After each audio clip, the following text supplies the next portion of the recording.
इस वीडियो में math set का सॉल्यूशन करने वाले हैं। तो ध्यान से देखिएगा, यह सेट जो है आज क्लास में लग चुका है, तो इसका ऑब्जेक्टिव नहीं बल्कि सब्जेक्टिव का सॉल्यूशन करने वाले हैं 1 बाई 1 क्वेश्चन। तो यहाँ पर ध्यान दीजिएगा, ठीक है। लिखने का तरीका भी आपको इसमें सीखना है, ठीक। और जो हम कॉपी में लिख रहे हैं वह कॉपी बिहार बोर्ड का ही कॉपी है, ठीक है। तो गौर से देखिएगा कि कैसे लिखते हैं। और जब वीडियो का जब अंत हो जाएगा तो उसमें आपको पेंसिल से मार्क करने के लिए भी सिखाएंगे। तो चलिए हमारे साथ इस वीडियो में अंत तक बने रहें। तो शुरू करते हैं प्रश्न नंबर 1 से। प्रश्न नंबर 1 कहता है 1.34 को परिमेय संख्या के रूप में व्यक्त करना है, ठीक है। प्रश्न नंबर पहला बहुत ही आसान प्रश्न है। तो चलिए शुरू करते हैं, ठीक। तो ऐसा ही बिहार बोर्ड का कॉपी भी आपको वहाँ मिलेगा, ठीक है। तो क्वेश्चन इधर नहीं, यहाँ लिखना है, बोल्ड लिखना है, ठीक है। बहुत सारे विद्यार्थी नहीं लिखते हैं ठीक से। तो क्वेश्चन नंबर 1 है, इस तरह से लिखेंगे और यहाँ हल डाल देंगे। या तो सॉल्यूशन आप लिख सकते हैं या सॉल्व लिख सकते हैं। अब हमें सवाल था कि 1.34 है। अब इससे क्या करेंगे, 1.34 दशमलव को हटा देना है। तो हटाएंगे तो नीचे हुआ 2, तो 2 अंक के बाद जो होगा 0 है यहाँ रखा हुआ, दशमलव है, तो नीचे में डबल 0। अब इसे काट लेंगे तो 67 दूना और ये हो जाएगा 50 दूना 100, यानी आपका आंसर 67/50। ये आपका फाइनल आंसर। कितना आसान था, ठीक है। उसी प्रकार से आइए सवाल नंबर 2 में कहता है A1/A2, B1/B2 और C1/C2 की तुलना करना है, ठीक है। उसका रूल का नियम का उपयोग करना है समीकरण 1 और समीकरण 2 में, और हमें यह बताना है कि यह समीकरण संगत है या असंगत है, ठीक है। तो चलिए शुरू करते हैं। तो देखिए प्रश्न नंबर 2 में क्या करेंगे, सबसे पहले इस तरह लिख देंगे, फिर हल, फिर क्या करेंगे, यहाँ पर समीकरण का नाम लिखेंगे। तो 3x है और नीचे है बटा 2, यहाँ पर है 5y और बटा 3, और यहाँ जो है 7 है, ठीक है। तो समीकरण 1 कितना लिख लिया। अब आइए समीकरण 2, 9x - 10y = 14। ये हुआ समीकरण 1, ये समीकरण 2। अब यहाँ पर क्या करना है, तो समीकरण 1 में x का गुणांक a1, y का गुणांक b1 और c अचर पद, तो यहाँ पर सब 1 1 होगा और इसके लिए 2 2 होगा। तो यहाँ पर देखिए बढ़िया से कॉलम बना लीजिएगा, ठीक है, इस तरीके से, ठीक है। हो गया a1 का मान है 3/2। अच्छा नीचे लिख देंगे a2 मतलब ये 9, ठीक है। फिर आइए दूसरा y में, ये हो जाएगा हमारा b1 बराबर होगा 5/3, और ये हो जाएगा आपका कौन सी b2 बराबर -10। ये आपका हो जाएगा c1 बराबर 7, ये आपका हो जाएगा c2 बराबर 14, ठीक है। अब इसमें से ना क्या करना है, तीनों को हम बराबर करके देखेंगे, ठीक है। तो यहाँ पर पहला हम जो करेंगे 3/2 और बटा 9 कर लीजिए, फिर यहाँ पर करेंगे 5/3 और पूरा नीचे कर देंगे 10, फिर बराबर यहाँ पर 7/14 सीधा, यहाँ और कुछ लिखना नहीं है, ठीक है, वो नीचे के अनुसार देंगे।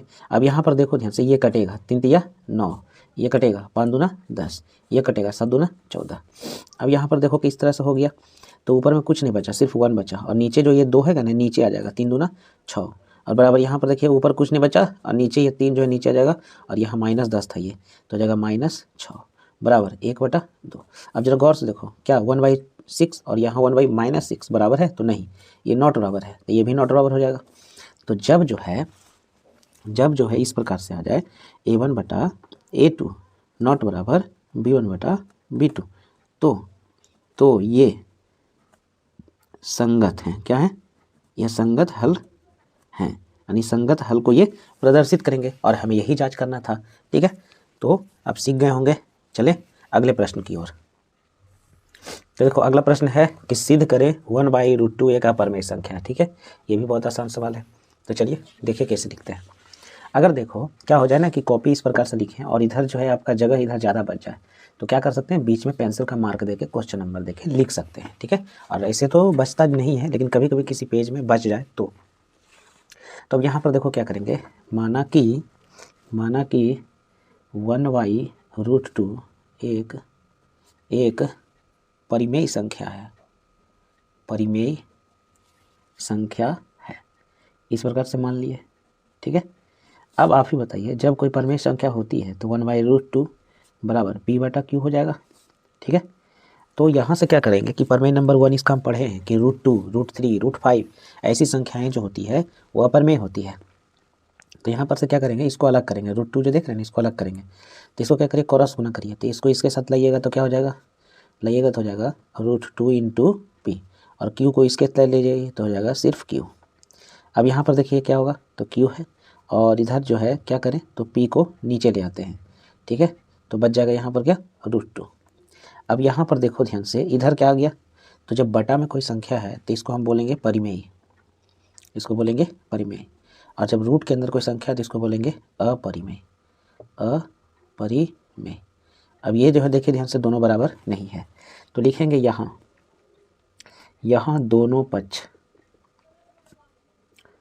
दोनों पक्ष समान नहीं है, समान नहीं है, थोड़ा सा गलत हो गया यहाँ पर, नहीं है। यहाँ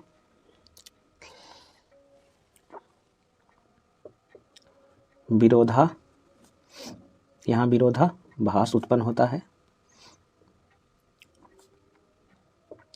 यहाँ विरोधाभास उत्पन्न होता है। अतः हमारा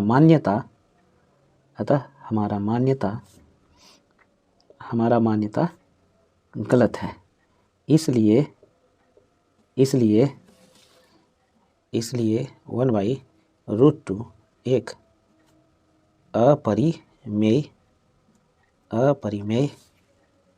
संख्या ही है।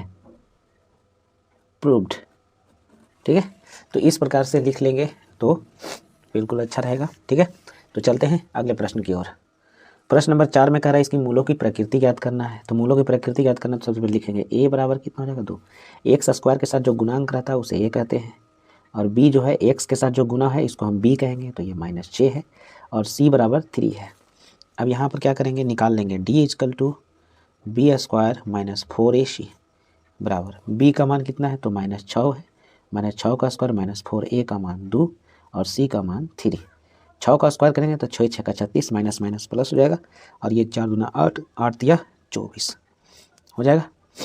अब जो है 36 और 24 को क्या करेंगे, तो यहाँ पर घटा लेंगे तो हमें आएगा 12, और ये 12 जो वैल्यू आपका आया है तो d जो है ना वो 0 से बड़ा आया है, तो लिखेंगे इसीलिए मूलों की प्रकृति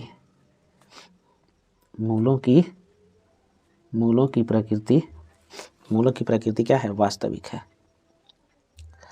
वास्तविक असमान है, वास्तविक भी है और असमान भी है। ये हमारा आपका फाइनल आंसर हो गया। तो इस प्रकार से हम लोग एग्जाम में बनाएंगे। अभी फार्मूला वगैरह पेंसिल से सजाए नहीं है, वो लिखने के बाद लास्ट में सजाएंगे। अगला प्रश्न कह रहा है इसका जो है 18वें पद ज्ञात करना है, ठीक है, 18वां पद। तो बोलिए n बराबर कितना लिख देंगे, 18। ये AP का सवाल है। ये है पहला पद, प्रथम पद a बराबर कितना है, 1 है। कॉमन डिफरेंस d निकाल लेंगे तो 4 घटाओ 1 हो जाएगा, दूसरा पद घटाओ पहला पद 3 हो जाएगा। 18वें पद बोला तो t 18, फार्मूला होता है क्या, a + 17d, a + 17d, ये फार्मूला है 18वें पद का। तो a का मान कितना आपको दिल है, तो 1 है + 17 और d का मान 3 है। अब ये हो गया 1 और 17 × 3 = 51, 51 में 1 जोड़ दीजिएगा तो 52। ये हमारा हो गया फाइनल आंसर। बताइए कितना आसान सवाल था, क्लियर है। अगला सवाल है आपको sin θ 12/13 दिया गया है प्रश्न में, और आपको इससे cos और tan θ का मान ज्ञात करना है, ठीक है, समझे। तो sin θ हमें यहाँ पर मालूम है, तो चलिए बिल्कुल एग्जाम में जिस तरह से बनाएंगे उसी प्रकार से यहाँ भी बना देते हैं, ठीक है। तो सबसे पहले इसमें हम क्या करेंगे, माना कि p बराबर 12k और h बराबर 13k है, ठीक है। अब यहाँ से कर लेंगे पाइथागोरस प्रमेय से। तबीयत भी खराब लग रहा है। पाइथागोरस प्रमेय से p और h दिया है तो b हम यहाँ निकाल लेंगे। तो b का फार्मूला क्या होता है, h² - p²। तो यहाँ से लगा लेंगे, h का मान है 13, 13k का स्क्वायर माइनस p है यहाँ 12k का स्क्वायर, ठीक है। स्क्वायर करेंगे तो 169 k² - 144 k², ठीक है। ये आपको घटा के आ जाएंगे कितना, तो 25k²। इसका वर्गमूल आता है 5k। ठीक है, अगर के मान के बताते हैं तो बहुत ही अच्छा है, अगर नहीं भी मानते तो शॉर्टकट में जैसे आप बना रहे हैं उस तरह से ही बना लीजिएगा। ठीक है, अब यहाँ सजाइए। अब हमें क्या क्या मान पूछ रहा है, तो हमें पूछ रहा था कॉस थीटा। कॉस थीटा का फार्मूला होता है b/h, और b का हमने मान लाया है 5k। तो यहाँ पर होगा 5k और बटा h का मान तो हम यहाँ मान चुके हैं 13k। ठीक है, तो ये से ये समाप्त हो जाएगा 5/13। ये हमारा हो गया पहला आंसर। दूसरा कहता है tan थीटा। tan थीटा होता है p/b। p का मान कितना था जी, तो p का मान यहाँ पर था 12k, और b का मान हम लाए हैं जी 5k। ठीक है, k से के खत्म, तो 12/5। ये दूसरा हमारा आंसर। ठीक है, तो ये भी जो है बहुत ही आसान प्रश्न था। अगला प्रश्न देखो है 7 नंबर है, cos a + b = 1/2 और sin a - b = 1/2।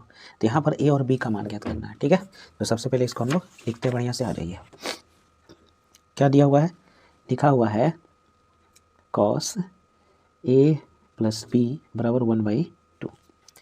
तो इसको हम लोग तोड़ लेंगे इस तरह से। देखो, इस प्रकार के सवाल तभी बन सकता है ना जब cos को आप यहाँ से हटाइएगा और ये और b को अकेले छोड़िएगा, तो कैसे हटेगा, तो हटेगा देखिए इस तरह से, cos a + b 1/2 जो है, यानी cos थीटा में 1/2 जो है कितने डिग्री होते हैं, तो cos 60 डिग्री का मान होते हैं।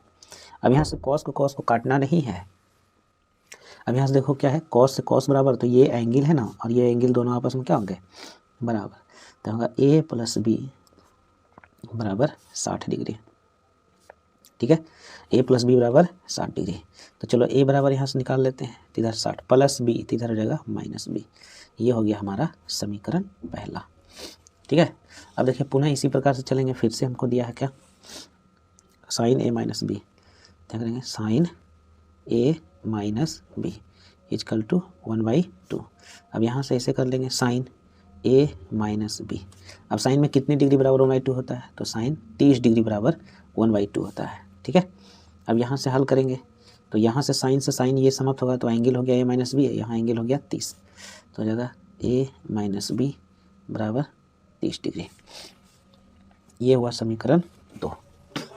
प्रतिस्थापन से हल कर रहे हैं। ठीक है, यहाँ चलेंगे हम कि समीकरण 1 का मान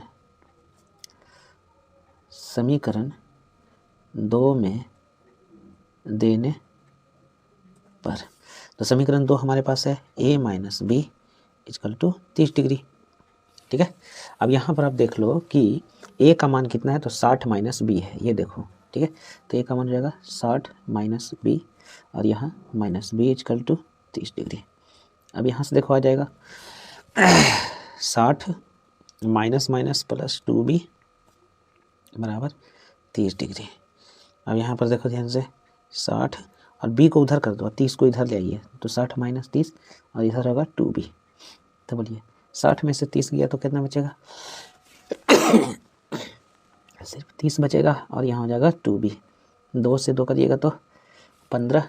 अब यहाँ लास्ट में लिख देंगे, इसीलिए b = 15 डिग्री। ठीक है, अब यहाँ पर रख देंगे b का मान समीकरण 1 में देने पर।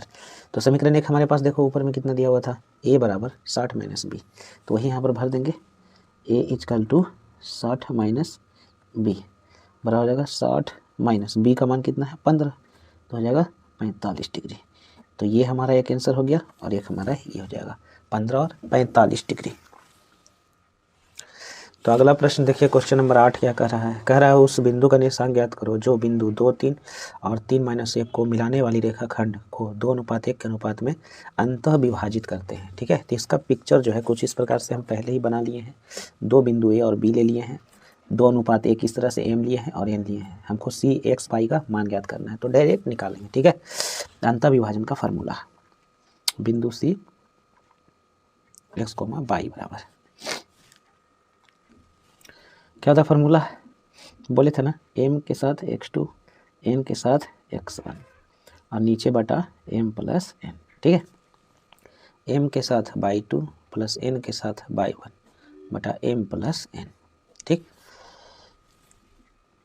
अब देखिए यहाँ पर क्या है, सबका मान भरिए। m का मान कितना है, तो देखिए 2 है, तो यहाँ 2 भर लिए, गुना x2 का मान कितना है 3 है, तो यहाँ पर 3 भर लिए, प्लस n का मान 1 है, तो यहाँ भी 1 लिख लिए, फिर गुना x1 का मान कितना है 2 है, तो यहाँ भी हमने 2 ले लिया, और बटा m + 1 है 2 + 1 2 + 1 m का मान कितना है, तो 2 है, तो यहाँ 2 भर लिया। y2 का मान कितना है, तो -1 है, तो यहाँ भी -1 रख दिया, प्लस n का मान कितना है, तो 1 है, तो यहाँ पर 1 रखा, इंटू y1 का मान कितना है, तो y1 का मान 3 है, तो यहाँ भी हमने 3 रख दिया, फिर से ब्रैकेट बंद किया, नीचे m + 1 वही रहेगा 2 + 1, 3 दूना 6 और 2 गुना 1 2, और नीचे 2 1 3, यहाँ आ जाओ तो हो गया -2 और +3, नीचे 2 1 3। अब यहाँ से करेंगे तो 6 2 8 बटा 3, और यहाँ पर घटा देंगे तो 1 बटा 3। ये इस प्रकार से हमें आ जाएंगे, और यही हमारा क्या है, फाइनल आंसर है। प्रश्न नंबर 9 में देखिए, बहुत ही आसान प्रश्न है, ये तो देखते एक साथ है। 15 दूना 30, देखिए यहाँ 2 आंसर होगा, देखिएगा पक्का। तो यहाँ पर देखिए फाइनली हमको दिया गया है कि DE जो है ना पैरेलल BC है, तो इसीलिए बताइए कौन प्रमेय चलेंगे, तो थेल्स प्रमेय। अरे तबीयत ये खराब लग रहा है हो। तो थेल्स प्रमेय चलेंगे तो हो जाएगा AD और बटा BD बराबर AE बटा EC। ठीक है, हम यहीं पर बना देते हैं, आप कंजूसी मत करिएगा। इसका मान है 1.5 और नीचे है 3। अच्छा, इसका मान है कितना 1, और हमें EC का मान ज्ञात करना है। ठीक है, अब दशमलव तोड़ेंगे तो नीचे 0 हो जाएगा। अब इसे काट दीजिए, 15 दूना 30, क्रॉस मल्टीप्लिकेशन करिएगा तो EC बराबर कितना होगा, 2 इसमें जाकर मल्टीपल होगा तो 2 सेंटीमीटर। यही हमारा फाइनल आंसर हो जाएगा। ठीक है, बहुत ही हल्का है। अगला प्रश्न कर रहा है अभाज्य गुणनखंड के द्वारा लसा और मासा ज्ञात करना। ठीक है, तो पहले निकाल लीजिए 15 का अभाज्य गुणनखंड। 15 का अभाज्य गुणनखंड होगा 3 गुना 5। दूसरा है 12 का अभाज्य गुणनखंड 2 गुना 3। इसके बाद आते हैं 21 का अभाज्य गुणनखंड 3 × 7। ठीक है, तो इसका बोला हमें मासा। तो मासा तो आप जानते हैं जो सब में मिल रहा है वही इसका क्या हो जाता है, मासा। तो मासा इसका निकालिएगा, जिसको हम लोग HCF कहते हैं, तो HCF इसका हो जाएगा 3। देखिए 3 यहाँ भी है, यहाँ भी है, यहाँ भी है। ठीक है, अच्छा इसका लसा निकालिएगा यानी LCM। तो LCM निकालिएगा, जानते हैं सबसे ज़्यादा घात यानी 2 जो है ना, 2 सबसे ज़्यादा बार इसी में है, तो 2 का 2 हो गया 2 बार, 3 तो सब में एक ही बार है, और 5 में एक बार है, और 7 में एक बार है। ठीक है, अब इसको गुना कर दीजिए, वही आपका आंसर होगा। 5 या 15, 15 दूनी 30, 7 दूनी 14, 14 या 42, यानी 420 जो है आपका फाइनल आंसर। तो दोनों आंसर हमें आ गया, एक नंबर 2 नंबर आसानी से आ सकता है। और यह प्रश्न जो है एग्जाम में बहुत बार पूछा भी जा चुका है, इस तरह के प्रश्न बार बार आते भी हैं। 11 नंबर में देखिए इस प्रकार से प्रश्न दिया गया, और इस प्रश्न में आपसे कौन AOP पूछ रहा है, ये पूरा बड़ा एंगल। तो देखिए इसमें कैसे निकालेंगे, तो सबसे पहले यहाँ पर लिखेंगे, चूँकि कोण BPO बराबर कोण APO। बोलिए ये भी कितना डिग्री हो जाएगा, 30 डिग्री। कोण BPO बराबर ये भी आपका कितना हो गया, 30 डिग्री। दोनों आपस में बराबर होते हैं। ठीक है, अब यहाँ पर देखिए इसीलिए क्या होता है, कोण AOB प्लस कोण APB, मतलब ये कोण और ये वाला पूरा एंगल, ठीक है, दोनों आमने सामने एफल 180 डिग्री का होता है। ठीक, तो कोण AOB बराबर 180, बोलिए यानी प्लस है तो इधर माइनस होगा, कोण APB। अब बोलिए ये हो गया 180 माइनस, बोलिए 30 30 कितना हो गया, तो 60 हो गया टोटल। तो आंसर हमारा फाइनली आ गया 120 डिग्री। बहुत ही आसान सवाल था। अगला प्रश्न है, इसे सिद्ध करना है। ठीक है, और सिद्ध करने में RHS में हमको cosec A - 1 बटा cosec A + 1 लाना है। ठीक है, तो चलिए इसको साबित करते हैं। तो इस प्रकार से लिख लेंगे। ठीक है, जो कॉट, तो कॉट को आप लिख सकते हैं क्या, तो इसको आप कह सकते हैं cos A बटा sin A और माइनस cos A। ठीक उसी प्रकार से नीचे लिख सकते हैं cos A बटा sin A और माइनस cos A। यहाँ प्लस होगा, माइनस नहीं। तो इस तरह से कर लीजिए तो आपको साफ दिखेगा कि कहाँ पर क्या करना है। अब यहाँ से ले लेंगे। अब यहाँ पर देखिए ध्यान से, इसमें भी कॉस है, इसमें भी कॉस है, कॉमन ले लीजिए, कॉस कॉमन ले लीजिए, तो यहाँ से बच जाएगा 1/sin है, और यहाँ बच जाएगा सिर्फ 1। यहाँ ले लेंगे कॉस है, तो यहाँ बच जाएगा 1 और बटा नीचे sin है और प्लस सिर्फ 1। कॉस तो बाहर चल गया दोनों में से भी, ये से ये समाप्त।